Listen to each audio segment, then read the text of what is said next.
Selamat siang Tribuners, Anda sedang menyaksikan live update Tribun News edisi Sabtu, 1 Januari 2022. Seperti biasa di awal tahun ini kami akan menyajikan informasi terkini dan teraktual yang dilaporkan secara langsung oleh reporter kami di lapangan. Bersama saya Firdananda dan inilah live update selengkapnya. Kita ke berita pertama, Saudara, sebanyak 150 personel gabungan disebar di pusat kota Kayu Agung, Kabupaten Ogan Komering Ilir pada malam tahun baru Jumat 31 Desember. Dari 150 personel gabungan tersebut terdiri dari TNI, Polri, Satpol PP, Dinas Perhubungan, dan unsur lainnya. Saat ditemui Kapolres Oki AKBP Dilianto menerangkan operasi pengamanan gabungan ini merupakan antisipasi pencegahan penyebaran COVID-19. Untuk mengetahui informasi lebih lengkapnya, saat ini kami sudah tersambung dengan jurnalis dari Tribun Sumsel, ada Winando Da Vinci di sana. Halo Nando, selamat siang. Ya, selamat siang rekan Firda. Nando, bisa Anda informasikan berapa total jumlah personel yang diturunkan dan dari berbagai instansi mana saja? Ya, Firda, untuk jumlah personil yang diturunkan menjelang malam tahun baru 2022 kemarin yaitu 150 personil yang terdiri dari personil Kodim 0402 Oki, Kepolisian Polres Oki, Satpol PP, Dinas Perhubungan, BPBD, dan unsur lainnya termasuk ormas masyarakat. Winando, di titik mana saja personil ditempatkan dan apakah berjalan aman dan kondusif pada malam tahun baru kemarin? Ya, Firda, untuk titik lokasinya sendiri di pusat kota Kayu Agung atau Kecamatan Kayu Agung ini merupakan ibu kota dari Kabupaten Ogan Komering Ilir. Terdapat titik-titik yang menjadi perhatian oleh personil gabungan yakni di Taman Segitiga Mas, yaitu pusat dari keramaian, dan juga jalan menuju Jembatan Kayu Agung, Simpang Seri Kelang, dan Pasar Shopping Center yang ada di pusat kota Kayu Agung. Untuk kondisinya sendiri, tadi malam pantauan Tribun Sumsel bahwa kondisi aman dan kondusif, namun terdapat banyak masyarakat yang tidak mengetahui jika pusat keramaian itu ditutup sementara oleh petugas gabungan. Jadi mereka kembali ke rumah masing-masing dan melakukan aktivitas pergantian tahun baru bersama keluarga masing-masing. Oke, Firda. Winando, apa pesan dari pemerintah setempat sendiri kepada masyarakat di tahun baru 2022 ini? Ya, Firda, kemarin kami sudah menemui Wakil Bupati Ogan Komering Ilir yaitu HM Ja'far Sodik. Menjelang tahun baru, dirinya menghimbau kepada seluruh masyarakat untuk menghabiskan aktivitas di rumah masing-masing seperti membakar jagung ataupun ayam bersama keluarga. Untuk tahun 2022 ini keinginan beliau yaitu vaksinasi 70% di Kabupaten Oki telah tercapai, namun untuk menghindari COVID-19, masyarakat dihimbau bagi yang belum melakukan vaksinasi untuk segera melakukan vaksinasi, dan targetnya tahun 2022 100% masyarakat tercapai, khususnya anak usia 6 sampai 11 tahun. Untuk pemerintahan sendiri, Ja'far Sodik menginginkan kalau dana APBN bisa kembali normal seperti sebelum pandemi COVID-19. Oke, Firda. Baik, Tribuners, jurnalis kami tadi juga sudah menghimpun keterangan dari pihak terkait dan berikut liputannya untuk Anda. Wakil Bupati Ogan Komering Ilir, Pak, bisa dijelaskan apel kesiapan menjelang tahun baru ini apa ini, Pak? Bisa dijelaskan, Pak? Iya, Pak.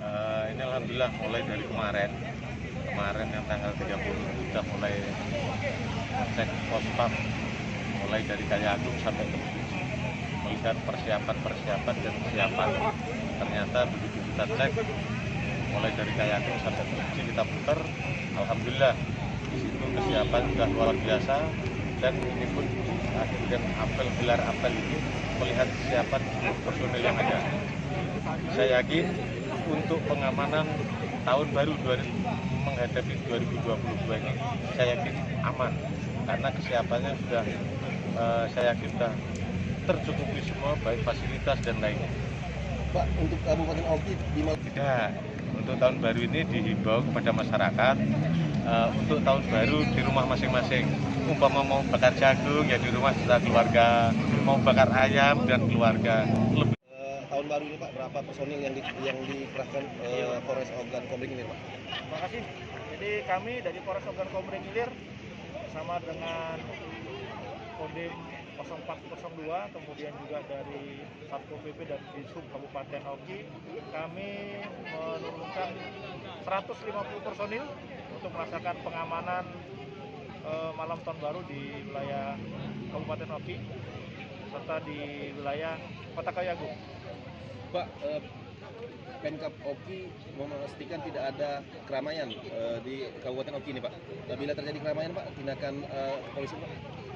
Kita akan menghimbau bersama-sama dengan stakeholder yang ada, kita menghimbau kepada masyarakat untuk segera kembali ke kediaman masing-masing karena memang saat ini kita masih pandemi dan kita menghindari terjadinya penularan terkait dengan COVID-19. Pak, titik mana saja yang ditutup Pak di Kota Kayu Agung? Kita tidak melakukan penutupan jalan, tetapi kita di pusat keramaian kita lakukan pengamanan, kita tempatkan anggota-anggota kita di sana untuk menghalau apabila ada kerumunan masyarakat yang akan masuk ke tempat-tempat tersebut. Kita beralih ke informasi selanjutnya, Saudara. Sebanyak 28 desa di 6 kecamatan di Aceh Utara pada Jumat 31 Desember terendam banjir. Desa-desa tersebut terendam karena tergenang dengan air hujan yang mengguyur kawasan Aceh Utara dari Kamis 30 Desember malam hingga Jumat 31 Desember siang. Sebagian lainnya terendam karena meluap air dari sungai yang terdekat dengan desa tersebut. Informasi lebih lengkapnya akan disampaikan oleh rekan jurnalis kami dari Serambi News Indonesia, ada Jafarudin di sana. Halo Jafar, selamat siang. Selamat siang rekan Firda. Jafar, bisa Anda informasikan bagaimana saat ini kondisi banjir pada 1 Januari pada tahun baru ini? Baik, rekan Firda, dapat kami laporkan hujan deras yang guyur kawasan Aceh Utara pada Kamis sampai dengan Jumat siang itu menyebabkan air meluap ke pemukiman warga sehingga menyebabkan sejumlah desa, kecamatan yang ada di Kabupaten Aceh Utara itu terendam. Selain itu, hujan deras tersebut juga menyebabkan beberapa kecamatan yang memang jauh dari sungai tapi juga terendam karena memang derasnya hujan. Nah, sampai pada hari ini di awal tahun baru 1 Januari, beberapa kecamatan yang terendam dengan air hujan itu mulai surut, tapi kecamatan-kecamatan yang lain itu mulai meluas karena memang disebabkan air dari sungai seperti di Krungkerto dan Krungputo itu terus meluap sehingga menyebabkan banjir pada hari ini terus meluas dan beberapa kecamatan lain tetangga seperti di Kecamatan Payabakung, di Kecamatan Matangkuli, Perak Timur dan juga di Lok Sukun itu sudah mulai meluas dan merendam rumah masyarakat. Rekan Firda. Jafar, apakah saat ini sudah ada warga di Aceh Utara yang mengungsi begitu? Ya, belum ada laporan yang diterima oleh Badan Penanggulangan Bencana Daerah soal adanya pengungsi. Tapi biasanya ketika memang terjadi banjir seperti ini, masyarakat yang ada seperti di Kecamatan Matangkuli, Kecamatan Perak Timur yang ada di pedalaman Aceh Utara itu biasanya mereka akan mengungsi ke rumah-rumah tetangga yang dianggap itu lebih aman. Tapi kalau memang airnya lebih akan naik lagi, bertambah lagi, mereka nanti akan mengungsi ke tempat umum seperti Menasah atau tempat-tempat lainnya seperti balai pengajian. Namun sejauh ini pihak BPBD terus melakukan pendataan ke lokasi-lokasi untuk mengecek apakah memang sudah ada warga yang mengungsi. Rekan Firda. Jafar, bagaimana kemudian saat ini dari informasi yang Anda dapat di lapangan begitu? Bagaimana informasi mengenai kondisi cuaca untuk di Aceh Utara? Ya, 2 hari lalu Badan Meteorologi, Klimatologi, dan Geofisika di Maluku Saleh di Aceh Utara itu sudah mengeluarkan himbauan akan adanya hujan susulan atau berpotensinya terjadi hujan deras di Aceh Utara dalam beberapa hari ke depan ini. Karena itu diharapkan kepada masyarakat untuk lebih waspada, untuk lebih hati-hati mengantisipasi karena biasanya kalau sudah terjadi hujan yang terus-menerus sampai dengan beberapa hari, itu akan berpotensi terjadinya banjir seperti yang terjadi sebelumnya. Karena banjir yang terjadi di Aceh Utara ini bukan kali pertama kali, tapi sudah menjadi seperti bencana tahunan yang terjadi setiap tahun, apalagi di beberapa kecamatan yang ada di pedalaman di Aceh Utara seperti di Piratimu, kemudian juga Kecamatan Matangkuli, Kecamatan Langkahan, Kecamatan Lesukun, itu sudah rutin setiap tahunnya itu terjadi banjir karena memang meluapnya air dari Sungai Krungkerto dan Krungpedo. Rekan Firda. Baik, terima kasih rekan jurnalis dari Tsunami News Indonesia, Jafarudin atas laporan Anda. Selamat bertugas kembali. Kita beralih ke informasi selanjutnya, Saudara. Libur Tahun Baru 2022 di Malinau, Pelabuhan Speedboat Malinau, Kota ditutup pada hari ini, Sabtu 1 Januari.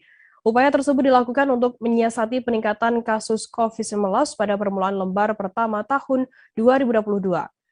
Pelabuhan Speedboat Malinau Kota yang biasanya melayani rute keberangkatan menuju Kota Tarakan berhenti beroperasi sementara.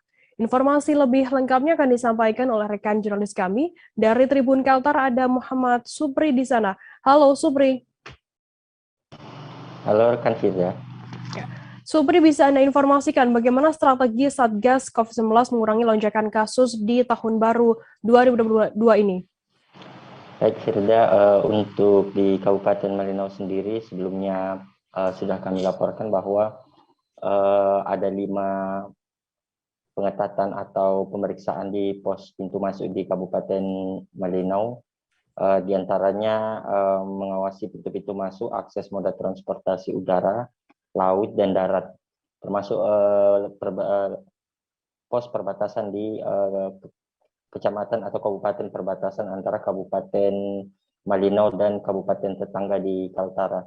Untuk strategi yang diterapkan saat ini berdasarkan kesepakatan dari Satgas Penanganan COVID-19 Malinau bahwa tidak ada penyekatan, tidak ada pos-pos penyekatan di 5 pos tersebut.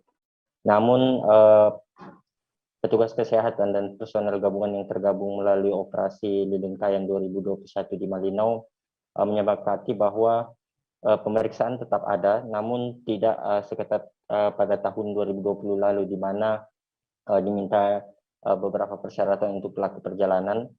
Nah, untuk di Kabupaten Malinau sendiri, jika pelaku perjalanan yang akan masuk ke Kabupaten Malinau tidak melengkapi persyaratan tersebut, tidak lagi diarahkan untuk putar balik seperti pos-pos penyekatan terdahulu. Namun pelaku perjalanan akan didata, kemudian di data tersebut akan diserahkan kepada fasilitas kesehatan masyarakat terdekat atau puskesmas terdekat. Nantinya ini digunakan untuk memudahkan tracing dan tracking ketika nantinya ada lonjakan kasus di wilayah tersebut yang berujung pada lonjakan kasus di awal tahun berkaca pada tahun-tahun sebelumnya. Metode tersebut dinilai oleh Satgas Penanganan COVID-19 Malinau sebagai efektif untuk mencegah terjadinya lonjakan kasus di wilayah-wilayah sekitar wilayah ibu kota perkotaan. Supri, kemudian bagaimana langkah penanganan kasus dari aspek fasilitas dan juga SDM kesehatan di Malinau? Baik, kemarin juga Satuan Tugas Penanganan COVID-19 Malinau telah menggelar rapat bersama dengan stakeholder terkait dan masyarakat yang ada di Kabupaten Malinau, mulai jenjang perangkat desa, RT, hingga kecamatan.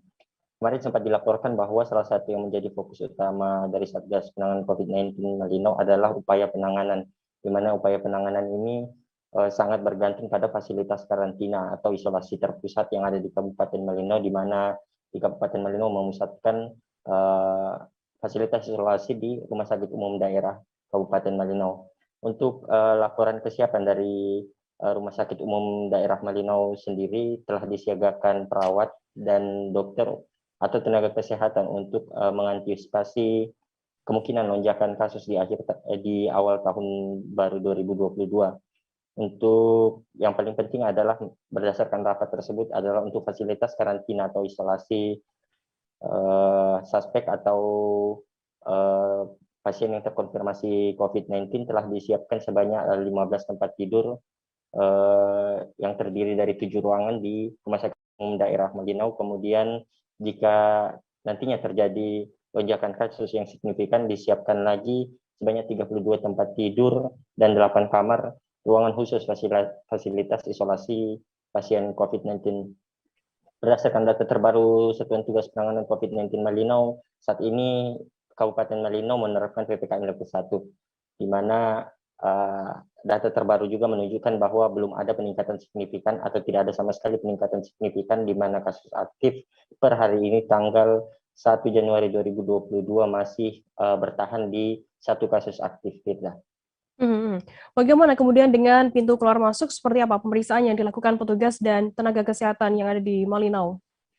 Baik, untuk di antara 5 posko pintu masuk di Kabupaten Malinau, 2 diantaranya mendapatkan perhatian yang lebih serius dibanding moda transportasi yang lain, di mana jalur darat penghubung antara kecamatan Kabupaten Malinau dengan Kabupaten Nunukan di sebelah utara, dan di sebelah timur ada perbatasan antara Kabupaten Malinau dengan ibu kota provinsi Kabupaten Bulungan dan Kabupaten Tanah Tidung. Untuk wilayah-wilayah seperti ini, petugas disiagakan di 2 posko perbatasan tersebut. Seperti yang dibahasakan sebelumnya, bahwa untuk mencegah terjadinya lonjakan, masing-masing pelaku perjalanan akan didata. Jika nantinya ada lonjakan kasus COVID-19 di daerah, akan mempermudah petugas dalam melakukan tracing dan tracking. Untuk pemeriksaan sendiri tidak seperti digambarkan sebelumnya, tidak begitu ketat seperti ada posko penyekatan dan lain-lain, namun bersifat humanis, di mana petugas standby menjaga pos tersebut selama kurang lebih hingga malam hari, sekitar pukul 24.00 malam hari. Dilanjutkan pagi hari secara bergantian dengan beberapa petugas gabungan yang tergabung dalam operasi Lilin KN 2021. Baik, terima kasih rekan jurnalis dari Tribun Kaltara, Muhammad Supri, atas laporan Anda. Selamat bertugas kembali. Kita beralih ke informasi selanjutnya, Saudara. Jumlah wisatawan dari Kota Sorong dengan tujuan Raja Ampat, Papua Barat saat libur Tahun Baru 2022 mengalami peningkatan. Hal tersebut diungkapkan salah satu ABK Sorong Raja Ampat, Ferdi Sigarlaki, 41 tahun, di Dermaga Perikanan Kota Sorong. Ia mengaku jika dibandingkan dengan tahun 2020, jumlah wisatawan masih lebih baik di tahun 2021.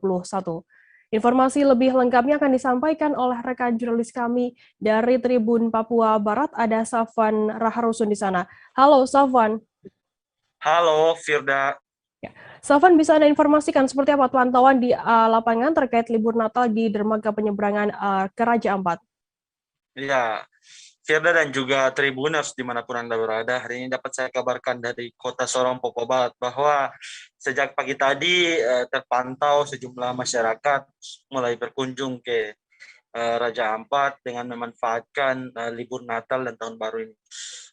Tentu untuk pelaksanaan libur Natal libur Tahun Baru kali ini, maksud saya ada sejumlah pihak di dermaga tersebut mengaku adanya peningkatan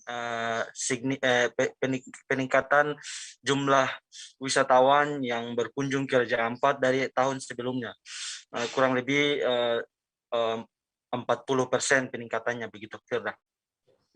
Safwan, sejauh ini apakah sudah mulai terjadi peningkatan wisatawan yang akan hendak ke Raja Ampat begitu?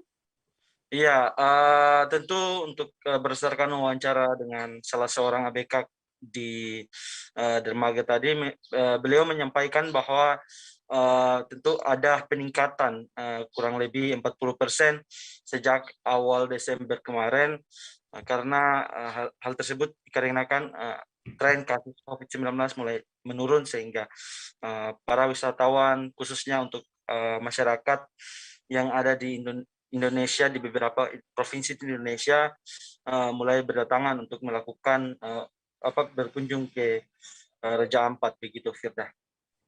Safwan, kemudian selain itu apakah juga sudah diterapkan begitu terkait prokes yang telah disiapkan di sana?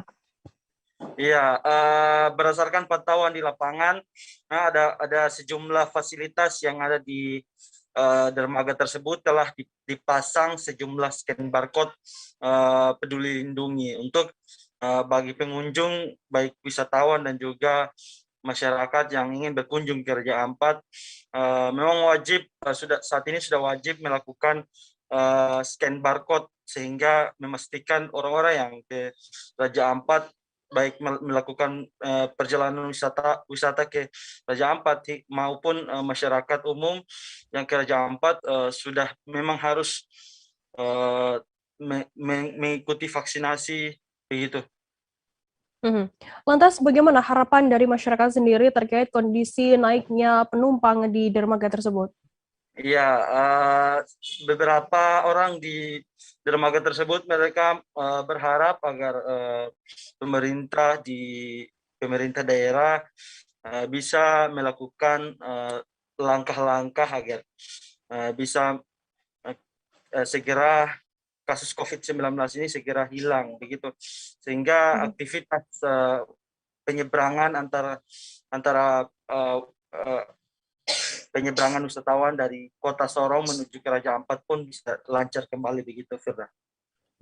Baik, Tribuners, jurnalis kami tadi juga sudah menghimpun keterangan dari ABK Speed Sorong Raja Ampat, Ferdi Sigarlagi. Berikut liputannya untuk Anda. Masih ada ya. Dia mengalami peningkatan tidak? Seperti yang tahun lalu. Yang tahun lalu kan masih di dalam posisi COVID-19. Yang kemarin dengan ini ya masih ada, tidak seberapa sih. Masih bagus yang tahun ini. Yang kemarin. Yang tahun ini. Tahun ini. Yang tahun ini. Yang kemarin kan COVID-19 ya. Itu kira-kira mengalami peningkatan berapa persen ya, Bang? Artinya yang kemarin itu mungkin tambahan 10% lagi dari ini. Oke, berarti sekitar 40-an persennya.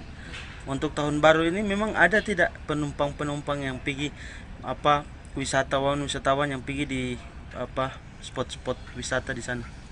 Kalau tahun ini belum sih, karena kan ini awal tahun kan. Maksudnya yang liburan tahun baru ini? Mungkin ada, tapi mungkin mereka tidak dapat sini. Ada ya. Tetap ada ya. Kalau kita kan di sini kan sesuai prosedur yang ada. Siap. Oke. Bang, ini kan ada sudah mulai mengalami peningkatan ini, orang-orang yang mau ke Raja Ampat sudah mulai datang terus. Ini mungkin harapan kepada pemerintah seperti apa? Ya, harapan kita sebagai rakyat untuk kedepannya nanti ya harus kita bersituasi bagaimana sebagai kita COVID ini. Kita harus menjaga di protokol biar aktivitas ke Raja Ampat juga bisa lancar. Tribuners, seusai jeda kami akan kembali dengan informasi menarik lainnya, tetaplah di Live Update. Oke, apa kabar Bang Aris di sini untuk strateginya? Kalau saya sendiri di Jumip 37 ini yang semalam baru mulai, saya udah pasti. Sebenarnya aku nggak ngerasain penangkapan atau penggerebegan atau apapun itu, karena gitu posisinya aku kriteria. Jadi kita mengenal disebut dengan stroke yang tidak berdarah dengan stroke yang berdarah. Stroke yang tidak berdarah itu biasanya ditandai dengan adanya penyumbatan. Kalau itu terjadi di sini mungkin pikirnya tidak ke situ kali ya. Tapi kalau di Korea atau di Kamboja itu ada beberapa paper yang saya itu Mas, dulunya tukang koran. Oh gitu ya. Tukang koran. Ya, saya baca itu Pak. Tuh kan pernah baca kan? Ya. Jadi kalau saya jadi pangdam itu udah bersyukur banget. Si anak ini dijadikan sebagai tersangka begitu. Ya, kalau ini kita bicara yang di luar kasus Sebongombo ya. Dengan nama hujan shower, di mana terdapat batas jelas antara daerah hujan dan tidak hujan yang biasanya terjadi pada fase awal mature stage atau tahap berbahaya dewasa. itu Kang. Jadi mulai artinya terjadinya perlembekan. Nah itu untuk penetrasi akan sulit. Gitu ya. Dok, saya ini menurut saya memang tidak mudah, bukan urusan tanah diambil. Kalau misalnya Amerika Serikat sekarang, Rasulullah mengatakan dalam sebuah hadis bahwa berpuasa di 6 hari Syawal itu. Oke, apa kabar Bang Aris di sini untuk strateginya? Kalau saya sendiri di Jumip 37 ini yang semalam baru mulai, saya udah pasti. Sebenarnya aku nggak ngerasain penangkapan atau penggerebegan atau apapun itu, karena gitu posisinya aku kriteria. Jadi kita mengenal disebut dengan stroke yang tidak berdarah dengan stroke yang berdarah. Stroke yang tidak berdarah itu biasanya ditandai dengan adanya penyumbatan. Kalau itu terjadi di sini mungkin pikirnya tidak ke situ kali ya. Tapi kalau di Korea atau di Kamboja itu ada beberapa paper yang saya itu Mas, dulunya tukang koran. Oh gitu ya. Tukang koran. Ya, saya baca itu Pak. Tuh kan pernah baca kan? Ya. Jadi kalau saya jadi pangdam itu udah bersyukur banget. Si anak ini dijadikan sebagai tersangka begitu. Ya, kalau ini kita bicara yang di luar kasus Sebongobo ya, dengan nama hujan shower, di mana terdapat batas jelas antara daerah hujan dan tidak hujan yang biasanya terjadi pada fase awal master stage atau tahap berbahaya dewasa. itu Kang. Jadi mulai artinya terjadinya perlembekan. Nah itu untuk penetrasi akan sulit. Gitu ya. Dok, saya ini menurut saya memang tidak mudah, bukan urusan tanah diambil. Kalau misalnya Amerika Serikat sekarang, Rasulullah mengatakan dalam sebuah hadis bahwa berpuasa di 6 hari Syawal itu. Oke, apa kabar Bang Arief di sini untuk strateginya? Kalau saya sendiri di Jumip 37 ini yang semalam baru mulai, saya udah pas. Sebenarnya aku nggak ngerasain penangkapan atau penggerebegan atau apapun itu, karena gini loh, posisinya aku kriteria. Jadi kita mengenal disebut dengan stroke yang tidak berdarah dengan stroke yang berdarah. Stroke yang tidak berdarah itu biasanya ditandai dengan adanya penyumbatan. Kalau itu terjadi di sini mungkin pikirnya tidak ke situ kali ya, tapi kalau di Korea atau di Kamboja itu ada beberapa paper yang saya itu Mas, ya, dulunya tukang koran. Oh gitu ya. Tukang koran. Ya, saya baca itu Pak. Tuh kan, pernah baca kan? Ya. Jadi kalau saya jadi pangdam itu udah bersyukur banget. Si anak ini dijadikan sebagai tersangka begitu. Ya, kalau ini kita bicara yang di luar kasus Sebongobo ya, Dengan nama hujan shower, di mana terdapat batas jelas antara daerah hujan dan tidak hujan yang biasanya terjadi pada fase awal master stage atau tahap berbahaya dewasa. itu Kang. Jadi mulai artinya terjadinya perlembekan. Nah itu untuk penetrasi akan sulit. Gitu ya. Dok, saya ini menurut saya memang tidak mudah, bukan urusan tanah diambil. Kalau misalnya Amerika Serikat sekarang, Rasulullah mengatakan dalam sebuah hadis bahwa berpuasa di 6 hari Syawal itu. Oke, apa kabar Bang Arief di sini untuk strateginya? Kalau saya sendiri di Jumip 37 ini yang semalam baru mulai, saya udah pas.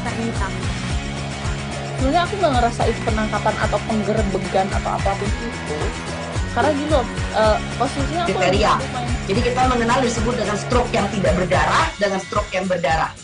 Stroke yang tidak berdarah itu biasanya ditandai dengan adanya penyumbatan. Kalau itu terjadi di sini mungkin pikirnya tidak ke situ kali ya, tapi kalau di Korea atau di Kamboja itu ada beberapa paper yang saya itu Mas, ya, dulunya tukang koran. Oh gitu ya. Tukang koran. Ya, saya baca itu Pak. Tuh kan, pernah baca kan? Ya. Jadi kalau saya jadi pangdam itu udah bersyukur banget. Si anak ini dijadikan sebagai tersangka begitu. ya kalau ini kita bicara yang di luar kasus Sebongobo ya, Dengan nama hujan shower, di mana terdapat batas jelas antara daerah hujan dan tidak hujan yang biasanya terjadi pada fase awal master stage atau tahap Berbahaya dewasa. itu Kang. Jadi mulai artinya terjadinya perlembekan. Nah itu untuk penetrasi akan sulit. Gitu ya. Dok, saya ini menurut saya memang tidak mudah, bukan urusan tanah diambil. Kalau misalnya Amerika Serikat sekarang, Rasulullah mengatakan dalam sebuah hadis bahwa berpuasa di 6 hari Syawal itu. Oke, apa kabar Bang Arief di sini untuk strateginya? Kalau saya sendiri di Jumip 37 ini yang semalam baru mulai, saya udah pas. Sebenarnya aku nggak ngerasain penangkapan atau penggerebegan atau apapun itu, karena gini loh, posisinya aku kriteria. Jadi kita mengenal disebut dengan stroke yang tidak berdarah dengan stroke yang berdarah.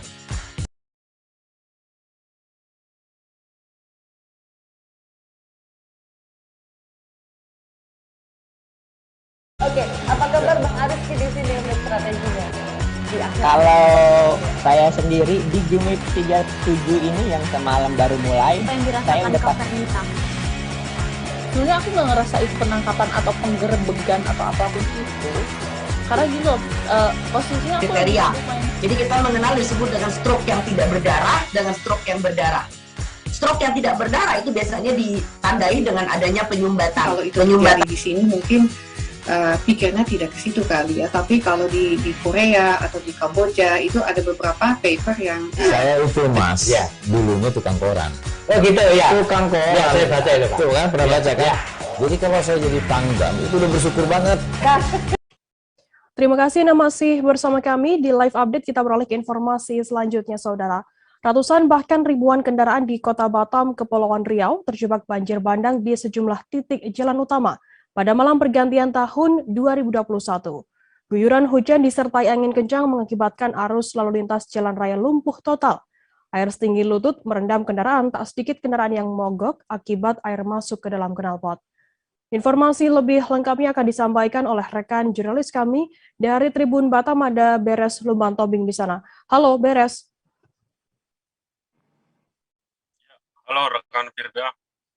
Ya, Beres, bisa Anda informasikan bagaimana suasana pergantian malam tahun baru di Kota Batam kemarin? Oke, baik. Saya informasikan bahwa suasana menyambut pergantian malam tahun baru di Kota Batam sangat ataupun seperti malam kelabu begitu. Nah, terjadi antrian panjang di sejumlah titik arus lalu lintas jalan utama yang ada di Kota Batam. Antrian kendaraan bahkan mengular begitu, diperkirakan dari 3 hingga 5 km. Nah, lantaran guyuran hujan, bahkan kondisi air juga setinggi lutut kaki begitu. Jadi kendaraan bahkan lumpuh total, ada yang bergerak dari sore hari hingga malam hari. Bahkan dalam proses pergantian malam tahun baru, sejumlah warga menghabiskan waktu di jalan raya gitu.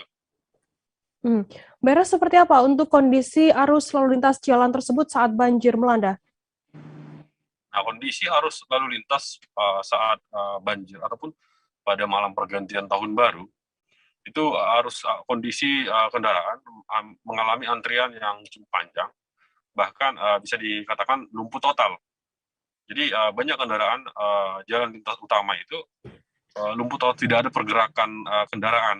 Jadi banyak warga yang menghabiskan malam tahun baru di sepanjang lalu lintas jalan utama yang ada di Kota Batam. Kondisi air juga tadi setinggi lutut, banyak kendaraan yang terpaksa mogok. Warga juga mencari alternatif jalan pintas, namun semua titik-titik yang ada di ataupun jalan utama ataupun jalan kecil yang ada di Kota Batam penuh dengan kendaraan gitu. Beres, untuk hari ini 1 Januari apakah kondisi air sudah surut begitu? Baik. Untuk kondisi hari ini per 1 Januari arus lalu lintas sudah mulai terpantau berjalan lancar, kondisi air juga sudah surut, jadi ya sudah normal, sudah seperti biasa. Demikian rekan Firda. Baik, terima kasih rekan jurnalis dari Tribun Batam, Beres Lumantobing atas laporan Anda. Selamat bertugas kembali. Kita beralih ke informasi selanjutnya, Saudara. Ratusan muda-mudi nekat merayakan malam tahun baru di pusat kota Bandar Lampung pada Jumat 31 Desember malam hingga Sabtu 1 Januari 2022 dini hari. Mereka berkumpul di beberapa titik di pusat kota. Saat detik-detik menjelang pergantian tahun, muda-mudi khususnya yang mengendarai sepeda motor meminta aparat membuka jalan menuju Tugu Adipura yang sebelumnya disekat. Beberapa menit berselang setelah pergantian tahun, mereka nekat menerobos marka penutup jalan. Untuk mengetahui informasi lebih lengkapnya, saat ini kami sudah tersambung dengan jurnalis dari Tribun Lampung, ada Kiki Adi Pratama di sana. Halo Kiki. Halo rekan Firda. Ya. Kiki, bisa Anda informasikan di mana saja titik keramaian yang muncul di pusat kota saat malam tahun baru kemarin? Baik, untuk di Kota Bandar Lampung setidaknya udah ada 4 titik keramaian yang ditimbulkan karena untuk merayakan pergantian malam tahun baru. Pertama, yakni di titik utama ada di Taman Gajah atau Taman Elephant Park Kota Bandar Lampung. Kemudian juga ada di Tugu Adipura. Kemudian juga di PKOR dan di Ramayana, di Jalan Raden Intan, Tanjung Karang Pusat, Kota Bandar Lampung. Di 4 titik ini berbeda tempat dengan berbeda tingkat keramaian. Mereka terus mencari alternatif supaya pemerintah, khususnya aparat kepolisian, bisa memberikan ruang untuk mereka yang ingin merayakan pergantian malam tahun baru 2022. Jadi untuk kendaraan pun sempat lumpuh ataupun sempat bertumpuk ya, karena memang mereka menginginkan untuk bisa masuk ke titik utama di Tugu Adipura. Begitu rekan Firda. Kiki, terkait aksi nekat para pengendara yang menerobos penyekatan polisi ini, bagaimana situasinya pada saat itu? Untuk di titik utama yang ada di Tugu Adipura, mereka kan menginginkan untuk masuk ke Tugu Adipura. Nah, sebelumnya mereka berkumpul di Taman Elephant Park ataupun Taman Gajah, sehingga penumpukan massa terjadi di situ. Jadi tidak ada arus kendaraan yang bisa bergerak di situ karena memang mereka menumpuk dan bahkan mereka menggunakan motor, kemudian mobil mereka menggeber-geber kendaraannya, meminta aparat kepolisian bisa membuka marka jalan untuk mereka bisa masuk ke Tugu Adipura. Dan suasananya cukup ramai ya, cukup sorak-sorai pun terus diteriakan oleh mereka. Begitu rekan Firda. Kiki, bagaimana kemudian respons dari pihak kepolisian sendiri saat terjadi aksi nekat para pengendara yang menerobos penyekatan itu? Awalnya pihak kepolisian tetap tegas untuk melarang mereka menuju ke titik utama di Tugu Adipura. Mereka tetap berjaga di titik-titik penyekatan ataupun yang diberikan marka jalan supaya masyarakat, khususnya para pemuda-pemudi, tidak bisa masuk. Namun setelah beberapa menit berselang, perubahan waktu dari pukul 23.54 sampai ke 00:05, mereka terpaksa menerobos dan pihak kepolisian pun terpaksa membiarkan dan mereka menghindari supaya tidak terkena kendaraan yang menerobos masuk. Begitu rekan Firda. Baik, terima kasih rekan jurnalis dari Tribun Lampung, Kiki Adi Pratama atas laporan Anda. Selamat bertugas kembali. Kita beralih ke informasi selanjutnya, Saudara.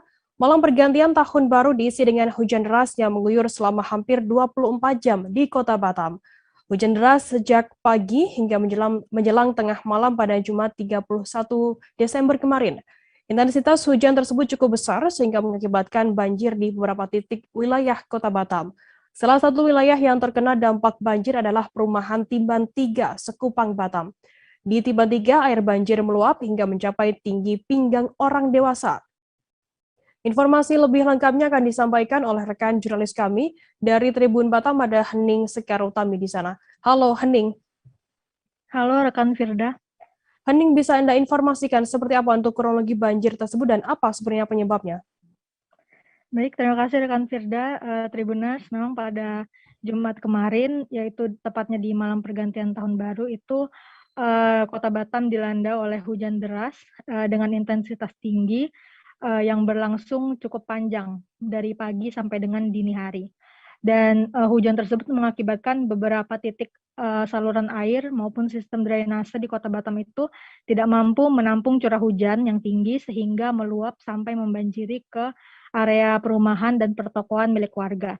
Dan salah satunya adalah di perumahan Timban 3 Sekupang. Di Sekupang sendiri, titik-titik banjir itu banyak terjadi di lokasi perumahan dan juga di jalan-jalan raya. Dan banjir ini muncul sekitar pukul 3 sore, yang awalnya hanya semata kaki, kemudian mulai meninggi sampai mencapai pinggang orang dewasa, dan baru surut cukup lama, yaitu menjelang pukul 11 malam. Demikian. Hening, di wilayah mana saja banjir tersebut terjadi?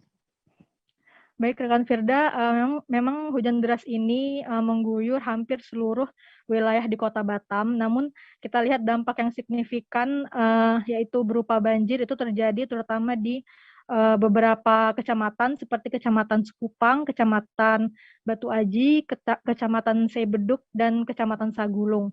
Di sana dampak banjirnya itu cukup terasa, dan juga di beberapa titik jalan di Kota Batam yang tergenang air mengakibatkan kemacetan. Ada sekitar lebih dari 25 titik banjir di Kota Batam kemarin, yang intensitasnya itu beragam, mulai dari tinggi hanya semata kaki atau berupa genangan, hingga mencapai lebih dari 1 meter.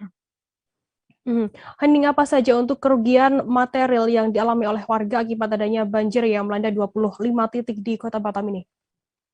Baik, rekan Firda, kalau di wilayah perumahan, tepatnya di Tiban Sekupang, itu banyak sekali warga yang mengeluhkan kerugian material, seperti misalnya karena banjir itu memasuki area dalam rumah warga, sehingga perabotan pun terendam banjir dan rusak parah.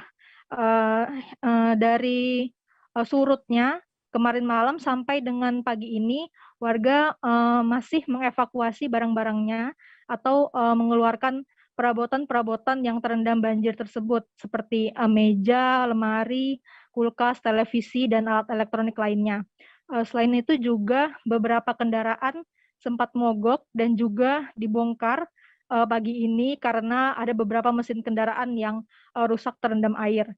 Selain dampak yang dirasakan oleh warga, juga beberapa sarana perumahan juga hancur karena diterjang oleh banjir yang mengalir, yaitu berupa pagar pembatas saluran air.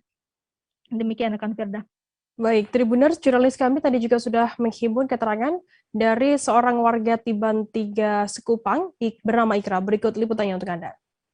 Ya lagi itu kan, mungkin surutnya sekitar jam-jam 11 malam lah, gitu. Di lewat pusat 1 meter lah, 2 kali lah. Pertama kan masih dia segini lah, masih jengkal gitu. Ini 2 kali lah, mungkin 2 kali 1 meter ya. Kira-kira penyebabnya apa Bang? Dari mana air itu datang? Dari parit. Depan sini. Menguapkan. Kita beralih ke Jawa Tengah, Saudara.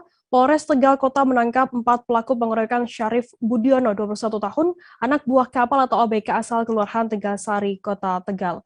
Korban diketahui dalam kondisi babak belur sepulang melaut selama 80 hari. Dalang dari pengeroyokan tersebut adalah nahkoda kapal bernama Cahyono Herianto. 3 pelaku lainnya berstatus ABK, yakni Sukartono, Sepulanam, dan Abdul Bagas Firmansyah. Informasi lebih lengkapnya akan disampaikan oleh rekan jurnalis kami dari Tribun Jateng, ada Fajar Bahrudin di sana. Halo Fajar. Ya, halo Firda. Fajar, bisa Anda informasikan bagaimana untuk kronologi kejadian tersebut terjadi? Ya, Firda.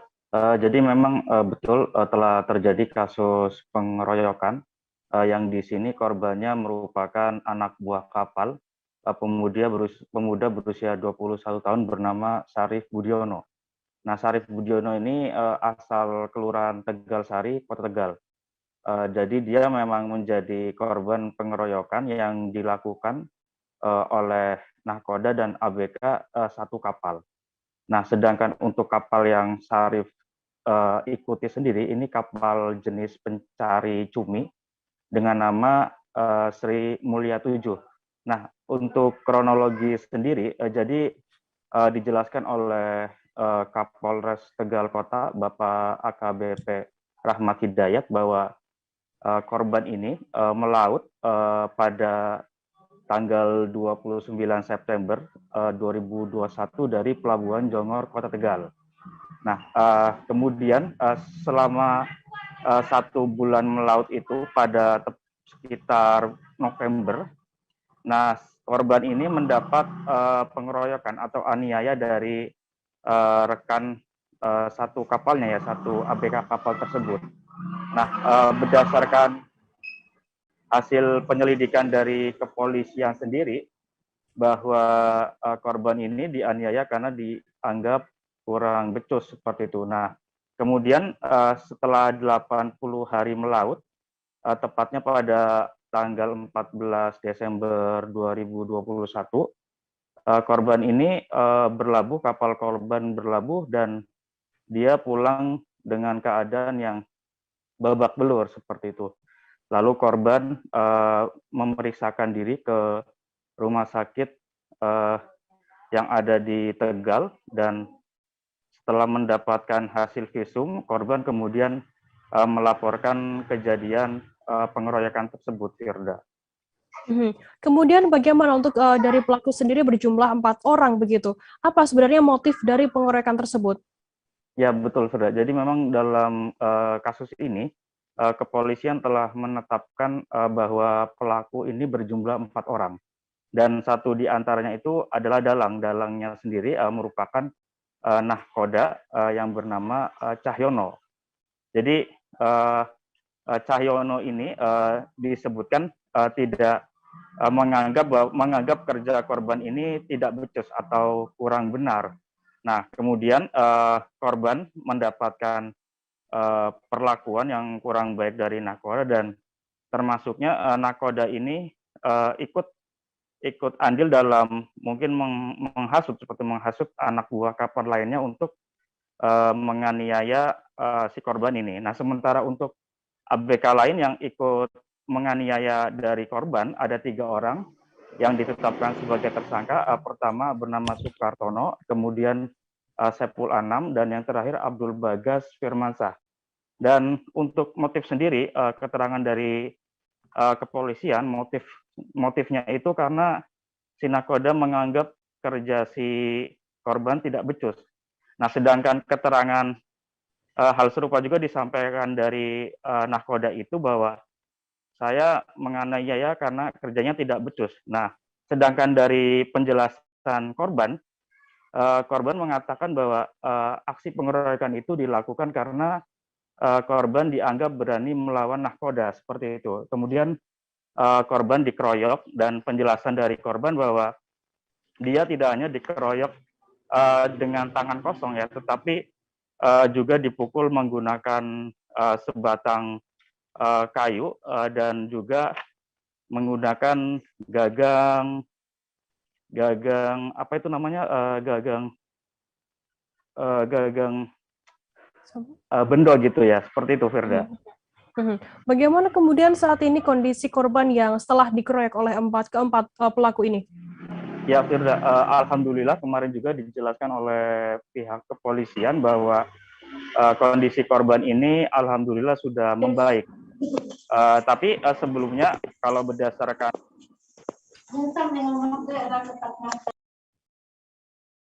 silakan dilanjutkan. Berdasarkan hasil visum dari rumah sakit bahwa korban ini mengalami luka yang cukup parah. Salah satunya itu tangan kanan korban mengalami patah tulang, lalu kulit mengelupas, dan ada luka robek di bagian leher dan kepala, seperti itu, Firda. Kemudian para pelaku ini nantinya akan dijerat pasal berapa dan berapa tahun hukuman penjara untuk para pelaku? Nah, untuk pelaku sendiri saat ini memang sudah ada di balik jeruji yang ada di kantor kepolisian. Mereka dijerat dengan pasal 170 Kitab Undang Hukum Pidana tentang kekerasan yang dilakukan di muka umum secara bersama-sama. Nah, ancaman hukuman sendiri mereka diancam dengan hukuman 5 tahun 6 bulan penjara. Dan dari kasus ini juga kepolisian meminta kepada masyarakat barangkali mendapatkan kasus serupa yang itu dianiaya atau dikeroyok oleh rekan kerjanya, itu dapat melaporkan kepada kepolisian, seperti itu, Firda. Baik, Tribuners, jurnalis kami tadi juga sudah mengikuti keterangan dari seorang tersangka atau nahkoda kapal bernama Cahyono dan juga Kapolres Tegal Kota AKBP Rahmat Hidayat. Berikut liputannya untuk Anda. Karena dianya kalau kerja nggak baik bagus lah. Ya tetap nggak boleh, orang jangan digebukin gitu. Mempercepat ya, mengurangi protein agar ada berapa awak kapal di sana? Mungkin lebih cepat. Sama saya 12. 12. Ya. Kalau usia ini saja. Yang lain udah pada berangkat lagi, Pak. Berlayar sejak 29 September 2021 berangkat dari terminal atau dari dermaga Johor, Kota Tegal, Ya, kemudian melaut. Kemudian pada saat melaut, si korban dalam hal ini saudara SB, warga Tegalsari, yang menjadi salah satu awak di kapal tersebut, menjadi korban pengeroyokan, di mana kronologinya berawal dari yang bersangkutan menurut penilaian dari nahkoda memiliki kinerja yang kurang baik selama menjadi awak kapal, sehingga dilakukan pemukulan oleh nahkoda dan kemudian diikuti oleh awak kapal yang lainnya, sehingga yang bersangkutan mengalami luka. Dan kembali setelah melakukan kegiatan pencarian ikan, tentu saja kapal ini akhirnya merapat kembali ke dermaga, dan kemudian yang bersangkutan korban ini melaporkan, dan kemudian telah dilakukan penanganan dengan membawa ke rumah sakit. Kemudian kasusnya kita lakukan penanganan dan berhasil kita amankan 4 orang tersangka, yaitu saudara CH, saudara S, saudara SA, dan saudara ABF, di mana perbuatan yang dilakukan oleh para tersangka ini melakukan kekerasan terhadap orang lain dengan pasal pelanggarannya adalah 170 KUHP pidana dengan ancaman hukuman 5 tahun 6 bulan. Dan yang menjadi barang bukti dalam kasus ini adalah sepotong kayu yang digunakan oleh para tersangka untuk melakukan penganiayaan terhadap korban. 4 orang tersangka di dalam kasus penganiayaan ini kemarin cukup Tribuners, selesai jeda kami akan kembali dengan informasi menarik lainnya, tetaplah di Live Update. Oke, apa kabar Bang Ariski di sini untuk strateginya? Kalau saya sendiri di Gimip 37 ini yang semalam baru mulai, Apa yang saya dirasakan udah Kak Fernita? Sebenarnya aku nggak ngerasain penangkapan atau penggerebegan atau apapun itu. Karena gini loh, posisinya aku kriteria. Jadi kita mengenal disebut dengan stroke yang tidak berdarah dengan stroke yang berdarah. Stroke yang tidak berdarah itu biasanya ditandai dengan adanya penyumbatan. Kalau itu terjadi di sini mungkin pikirnya tidak ke situ kali ya, tapi kalau di Korea atau di Kamboja itu ada beberapa paper yang Saya itu mas, dulunya tukang koran. Oh gitu ya? Tukang koran. Ya, saya baca itu Pak. Tuh kan, pernah baca kan? Ya. Jadi kalau saya jadi pangdam, itu udah bersyukur banget. Si anak ini dijadikan sebagai tersangka begitu. Ya, kalau ini kita bicara yang di luar kasus Bongombo ya. Dengan nama hujan shower, di mana terdapat batas jelas antara daerah hujan dan tidak hujan yang biasanya terjadi pada fase awal mature stage atau tahap Berbahaya dewasa. itu Kang. Jadi mulai artinya terjadinya perlembekan. Nah itu untuk penetrasi akan sulit. Gitu ya. Dok, saya ini menurut saya memang tidak mudah, bukan urusan tanah diambil. Kalau misalnya Amerika Serikat sekarang, Rasulullah mengatakan dalam sebuah hadis bahwa berpuasa di 6 hari Syawal itu. Oke, apa kabar Bang Ariski di sini untuk strateginya?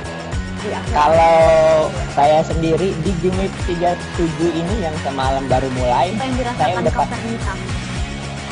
Sebenarnya aku nggak ngerasain penangkapan atau penggerebegan atau apapun itu. Karena gini loh, posisinya aku kriteria. Jadi kita mengenal disebut dengan stroke yang tidak berdarah dengan stroke yang berdarah.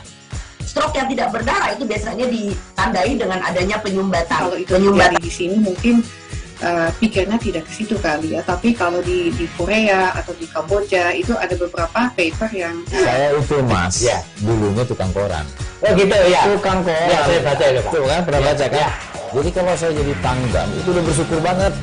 Si anak ini dijadikan sebagai tersangka begitu. Ya, kalau ini kita bicara yang di luar kasus Bongombo ya. Dengan nama hujan shower, di mana terdapat batas jelas antara daerah hujan dan tidak hujan yang biasanya terjadi pada fase awal mature stage atau tahap Berbahaya dewasa. itu Kang. Jadi mulai artinya terjadinya perlembekan. Nah itu untuk penetrasi akan sulit. Gitu ya. Dok, saya ini menurut saya memang tidak mudah, bukan urusan tanah diambil. Kalau misalnya Amerika Serikat sekarang, Rasulullah mengatakan dalam sebuah hadis bahwa berpuasa di 6 hari Syawal itu. Oke, apa kabar Bang Ariski di sini untuk strateginya? Kalau saya sendiri di Gimip 37 ini yang semalam baru mulai, Apa yang saya dirasakan udah Kak Fernita? Sebenarnya aku nggak ngerasain penangkapan atau penggerbegan atau apapun itu. Karena gini loh, posisinya aku Kriteria. Jadi kita mengenal disebut dengan stroke yang tidak berdarah dengan stroke yang berdarah. Stroke yang tidak berdarah itu biasanya ditandai dengan adanya penyumbatan. Kalau itu terjadi di sini mungkin pikirnya tidak ke situ kali ya. Tapi kalau di Korea atau di Kamboja itu ada beberapa paper yang Saya itu Mas, dulunya tukang koran. Oh gitu ya. Tukang koran. Ya, saya baca itu Pak. Tuh kan, pernah baca kan? Ya. Jadi kalau saya jadi pangdam, itu udah bersyukur banget. Si anak ini dijadikan sebagai tersangka begitu. Ya, kalau ini kita bicara yang di luar kasus Sebongombo ya. Dengan tentang hujan shower, di mana terdapat batas jelas antara daerah hujan dan tidak hujan yang biasanya terjadi pada fase awal mature stage atau tahap Berbahaya dewasa. itu Kang. Jadi mulai artinya terjadinya perlembekan. Terima kasih Anda masih bersama kami di Live Update. Kita beralih ke informasi selanjutnya, Saudara. Warga Tenggarong, Kabupaten Kutai Kartanegara atau Kukar digegerkan dengan adanya tragedi berdarah pada Jumat 31 Desember kemarin. Seorang pria berinisial AP melakukan pembacokan terhadap istrinya, EA, dan seorang pria berinisial K yang diduga sebagai selingkuhan sang istri. K sendiri juga dikenal sebagai sepupu dari istri tersangka. Informasi lebih lengkapnya akan disampaikan oleh rekan jurnalis kami dari Tribun Kaltim, ada Aris Joni di sana. Halo Aris. Halo Ferida. Aris, bisa Anda informasikan bagaimana untuk kronologi kejadian pembacokan tersebut? Iya, pada Jumat kemarin bertepatan waktu sedang berlangsungnya atau sudah mau selesai pada saat salat Jumat, itu terjadi sebuah insiden berdarah di mana di sekitar Kelurahan Melayu, Kecamatan Tenggarong, Kabupaten Kutai Kartanegara terjadi peristiwa pembacokan yang dilakukan oleh AP, yaitu suami dari EA yang memergoki istrinya sedang bersenggawa di dalam sebuah rumah miliknya, di mana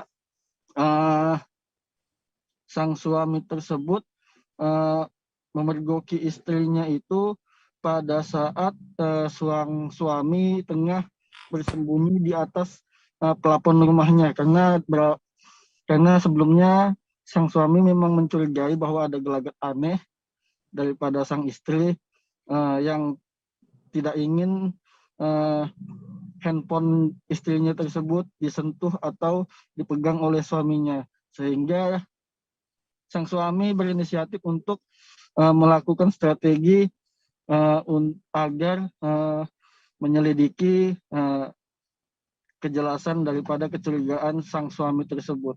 Begitu. Kemudian sebenarnya apa motif dari tersangka ini membunuh korban? Ya, mungkin saya luruskan kembali. Ini korban masih berada di rumah sakit, masih dalam perawatan, walaupun dalam kondisi sekarat sang istri, di mana motifnya itu yakni dugaan perselingkuhan yang dilakukan sang istri kepada si K. K ini diduga masih ada hubungan keluarga dengan sang istri.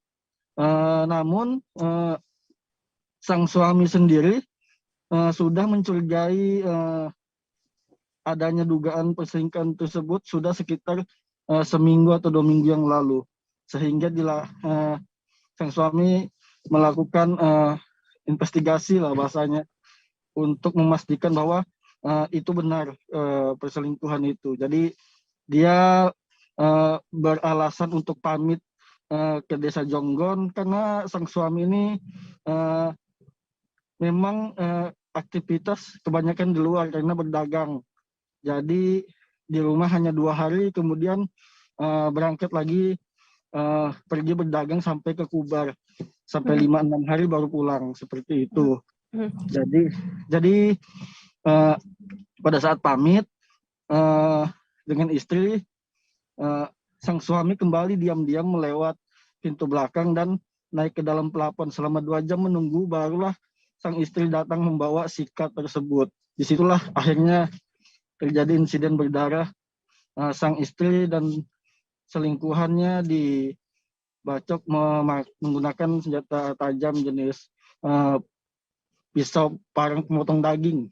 Tapi si selingkuhannya ini sempat kabur tanpa tak berbusana. Infonya seperti itu. Kemudian bagaimana saat ini kondisi dari kedua korban yang dibacok oleh pelaku ini? Kalau selingkuhannya itu sempat dibacok oleh tersangka sang suami, namun sempat kabur melalui jendela. Sementara kesal dengan perbuatan itu, sehingga sang suami melampiaskan kepada istri. Nah, saat ini kondisi istrinya sudah dibawa ke rumah sakit dan informasi yang kami dapat dalam kondisi sekarat seperti itu. Kemudian bagaimana Aris untuk perkembangan dari kasus pembacokan tersebut untuk saat ini? Ya, untuk saat ini si suami atau tersangka sudah berada di tahanan Polsek Tenggarong, di mana setelah melakukan pembacokan itu sang suami ya tidak berselang waktu lama menyerahkan diri ke Polsek dan saat ini sudah ditangani oleh pihak Polsek Tenggarong dan sudah ditahan. Ya, baik, terima kasih rekan jurnalis dari Tribun Kaltim Aris Joni atas laporan Anda. Selamat bertugas kembali. Kita beralih ke informasi selanjutnya, Saudara. Sepanjang tahun 2021, Polda Kalimantan Barat telah melakukan pemberhentian tidak dengan hormat sejumlah personil kepolisian. Selain itu, saat ini pun Polda Kalbar sedang memproses pidana 6 anggotanya. Kabid Humas Polda Kalimantan Barat, Kombes Pol Doni Charlesko mengatakan sejumlah personil dipecat karena kasus disersi, kasus narkoba, dan kasus asusila. Untuk mengetahui informasi lebih lengkapnya, saat ini kami sudah tersambung dengan jurnalis dari Tribun Pontianak, ada Ferianto di sana. Halo Ferry. Selamat siang Firda. Ya, Ferry, bisa Anda informasikan total ada berapa jumlah anggota kepolisian dari Polda Kalbar yang dipecat pada tahun 2021? Dan untuk pada tahun 2021 sendiri, informasi terkini dari Kabid Humas Polda Kalimantan Barat, Kombes Pol Doni Charlesko pada saat konferensi pers akhir tahun kemarin itu tidak ada 14 personel dari Polda Kalimantan Barat yang dipecat dengan tidak hormat oleh Polda Kalimantan Barat. Sudah. Kemudian dari jumlah tersebut, kasus apa yang paling banyak? Nah, untuk dari 14 yang dipecat tersebut, 9 itu merupakan kasus disersi, kemudian ada kasus narkoba, dan 2-nya itu kasus asusila, Firda. Ferry, apakah ada kasus yang menarik perhatian publik dari keempat kasus yang Anda ungkapkan tadi? Nah, dari 14 kasus ini ada dua kasus ya sebenarnya menjadi perhatian publik ini terkait dengan tindakan asusila dari anggota personel dari Polda Kalimantan Barat ini, dan yang paling menarik perhatian itu satu tidak di Polresta Pontianak, di mana pada tahun 2020 lalu saat seorang anggota Satlantas Polresta Pontianak itu melakukan tindakan asusila terhadap seorang pengendara yang ditilangnya. Kemudian kasus tersebut menarik perhatian publik bahkan sampai di nasional, Firda. Dan kemudian pada tahun 2021 ini, dan bersangkutan anggota Satlantas tersebut yang melakukan tindakan asusila terhadap pengendara yang ia tilang, yang itu merupakan anak di bawah umur ya, Firda, itu sudah dilakukan pemecatan dengan tidak hormat. Yang kemarin pada beberapa bulan lalu itu upacara pemberian tidak dengan hormatnya langsung dipimpin oleh Kapolresta Pontianak, Firda. Kemudian Ferry, bagaimana komitmen dari Polda Kalbar sendiri terhadap anggotanya yang bermasalah ini? Kemarin itu pada saat konferensi pers di Mapolda Kalbar sendiri yang dibuka langsung oleh Kapolda Kalimantan Barat, Kabid Humas Polda Kalimantan Barat itu Kombes Pol Doni Charlesko menegaskan bahwa pihaknya tidak akan pandang bulu dalam melakukan penegakan hukum ya, baik itu kepada masyarakat maupun terhadap anggotanya sendiri yang memang melakukan tindak pidana atau menyalahi aturan dari kepolisian. Bila mana memang terbukti bersalah, maka pihak kepolisian dari Polda Kalimantan Barat tidak segan-segan untuk memberikan rekomendasi pemecatan langsung, Firda. Selain itu juga yang bersangkutan pastinya yang melakukan pelanggaran ini bakal juga disanksi oleh pidana, di samping dilakukan pemecatan juga, Firda. Baik, terima kasih rekan jurnalis dari Tribun Pontianak Ferianto atas laporan Anda, dan tadi Tribuners Ferry juga sudah menghimpun keterangan dari Kabid Humas Polda Kalbar Kombes Pol Doni Charlesco. Berikut liputannya untuk Anda. Dari yang dua asusila ini, rekan-rekan mungkin tahu ada satu masalah asusila yang cukup viral. Anggota kita yang melakukan tindakan asusila terhadap pelanggar lalu lintas. Dan itu sudah kita proses dan sudah kita pecah. Artinya apa? Kita tidak memberi peluang sedikit pun untuk anggota-anggota yang memang tidak layak jadi anggota polisi. Ya, berdasarkan rekomendasi tidak segan-segan untuk kita lakukan pemecatan. Di samping itu, tahun ini ya ada 6 orang polisi yang sudah kita proses pidana dan ini masih berlangsung. Kasusnya 5 itu tipu gelap dan 1 kasus narkoba. Di Kabupaten Mesuji ada sebuah rumah makan yang cukup terkenal dan pernah dikunjungi oleh Presiden Joko Widodo. Rumah makan tersebut bernama Rumah Makan Citra Intan, terletak di Desa Simpang Mesuji, Kecamatan Simpang Pematang, Kabupaten Mesuji.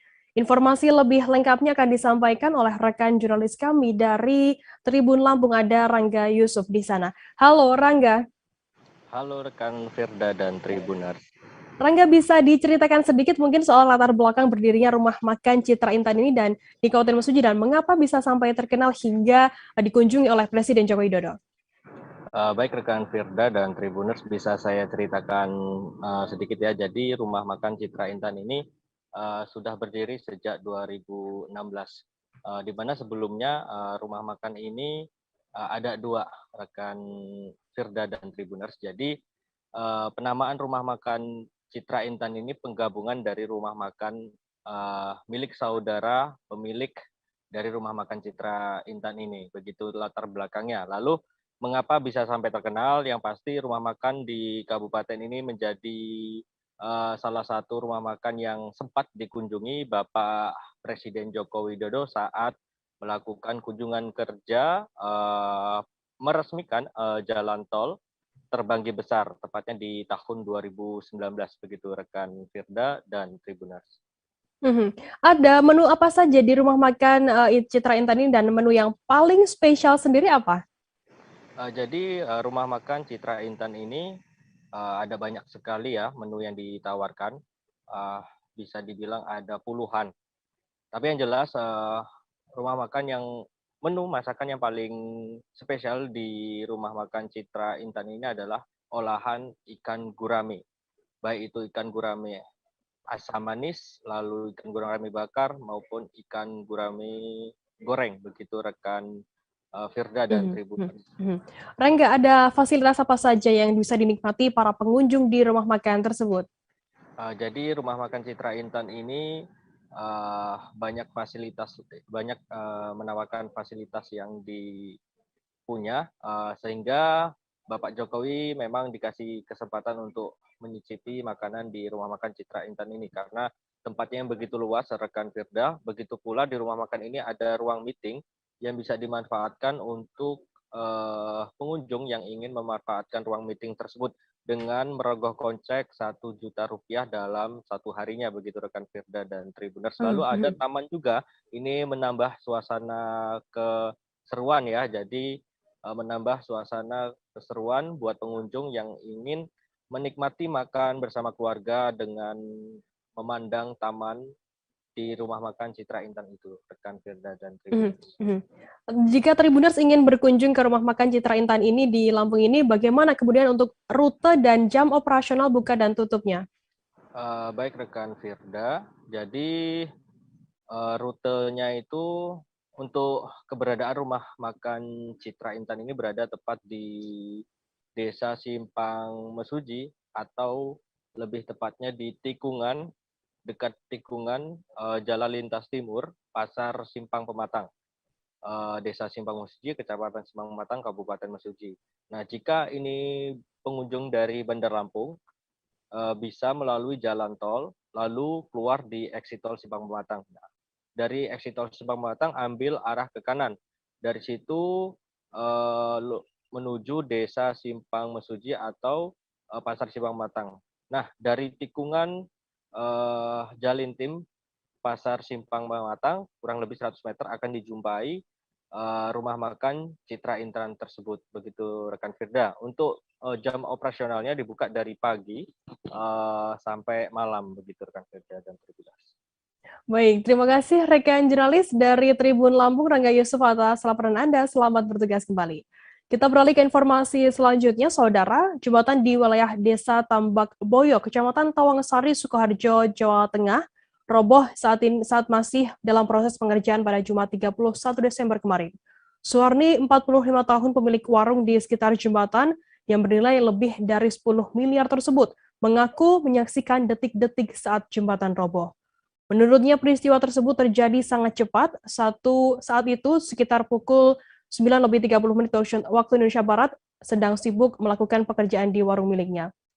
Informasi lebih lengkapnya akan disampaikan oleh rekan jurnalis kami dari Tribun Solo, ada Erlangga Bima Sakti di sana. Halo Bima. Halo Firda. Bima, bisa Anda informasikan bagaimana untuk kronologi robohnya jembatan tersebut yang berada di wilayah Desa Tambak Boyo, Kecamatan Tawangsari, Sukoharjo ini? Oh ya, terima kasih. Jadi pada hari Jumat kemarin sekitar pukul 9.30 saat itu sejumlah pekerja memang sedang mengerjakan jembatan tersebut dalam proses penyempurnaan. Jadi memang belum selesai jembatan itu, baru dibangun sejak bulan Oktober lalu. Jadi kemarin